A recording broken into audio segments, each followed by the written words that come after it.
Winning horse শব্দটার সাথে আমরা প্রত্যেকেই পরিচিত, অর্থাৎ বিজেতা ঘোড়া, লম্বা রেসের ঘোড়া রেস শুরু হওয়ার আগে দুপা পিছিয়ে যায়, তারপরে যখন সে দৌড়ায় তখন সবার আগে পৌঁছে যায়।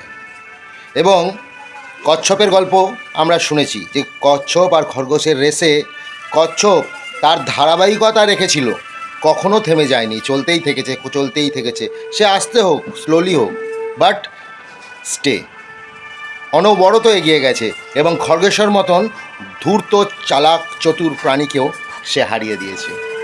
অর্থাৎ জীবনে তোমার চলাটা হবে উইনিং হর্সের মতন, অর্থাৎ তুমি যখন কোনো কাজ শুরু করবে, নতুন কিছু ভাবছো আমি করব, সেটার জন্য আগে কিছুক্ষণ পিছিয়ে এসো, বসো, ঠান্ডা মাথায় চিন্তা করো, তারপরে যদি তুমি সেই কাজটা শুরু করে থাকো তাহলে কচ্ছপের মতো অবিচল চিত্তে সেটাকে ধরে রাখো এবং চলতেই থাকো যতক্ষণ অবধি সফলতা তোমায় স্পর্শ না করে।